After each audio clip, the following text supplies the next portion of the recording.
Hey folks, welcome back to the Offgrid workshop. My name is Nigel and we are back on the 80 series here today, and this is what we are working on. So have a look here. The old door handle has broken completely. Just caught it at a weird angle and yeah, just came off completely. Here's the bit.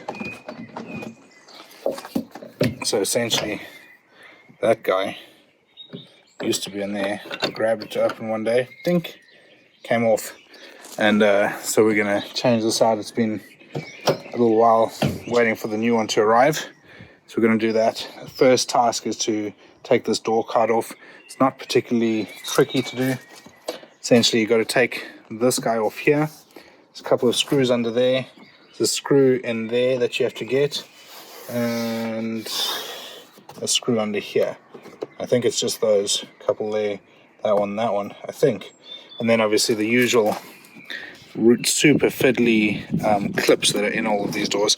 I've taken this particular door card off before, so it's not that difficult. So gonna get after that. I'll show you each step as I go. Okay, first task is to pop this thing off. It just has these clips, so literally just I don't even use a screwdriver or anything. I just get my fingers on one side, pry it off, it comes off. So then those two screws and that one in there, and there's one under the handle there that you got to get. Okay, once you've got those out, this little cover here just pops right out. You just have to pull the handle and that comes out and those screws out. And I usually start down at the bottom. It's a bit easier to get a bit of space. These are super fiddly to get in here, but the idea is you want to basically get the clip out without pulling it out of the MDF on the door card. I quite like using one of these sort of tools. Let's see if I can get this to focus. So that's, you can get these sort of things on Amazon.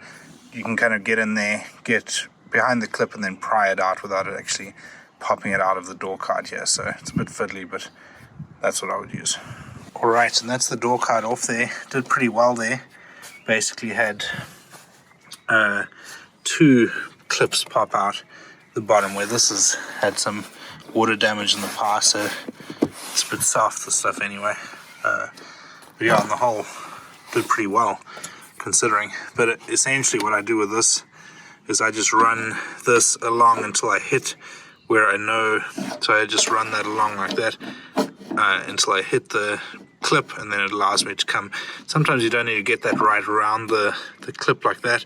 Sometimes you can just get it kind of there and then pop it, and then it comes out without any issue. So yeah, pretty pleased with that so far. Now I can get into this and get that thing changed. Alright, so then on the back of this thing you got to undo that bolt there, that one. Those are both 10mm, and then those two screws there. And there's another 10mm bolt up there, so 3 10mm bolts, and then there's another screw back there just on the tip of my finger. I believe you have to do that one as well. So we'll get these out and then see if we can get this thing off.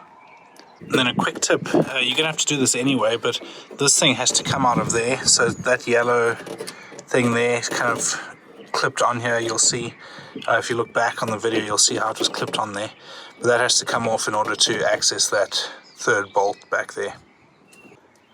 Okay, so there we have it. So bolts out that bracket with these two screws. I left the locking mechanism on there, and it's actually, I found it easier to just unclip it, and you can see that wire mechanism there that goes down, basically goes into this thing, and then that yellow thing goes across to lock it. So trying to get this screw out here is so fiddly that this is actually the easier way of doing it. Taking the whole thing out, and I'll just swap the locking mechanism over to the new one. Alright, locking mechanism is swapped over, taking that bracket off. So now we're going to put it back through and put everything back together. And there we have it, all back together. So got the lever for the locking, for the actual door on there, the lever for the locking mechanism, so that yellow clip there, everything screwed in, tightened up, all good. Now we can put the door card back on. But yeah, pretty pleased with that. Didn't have to change the locking mechanism, so that's same as it should be. I'll test that shortly and check that it's working, but on the whole, pretty pleased. So there we are, folks. If you've ever wondered how you change the door handle on a Land Cruiser 80 series, that's how. This is black, the rest of them were green. I could not find a green one. I may spray them, or I may just leave them black. We'll see. But I did get a whole set, so I'm going to change all of them so they match. But yeah, anyway, thanks for watching. We'll see you in the next video. Cheers.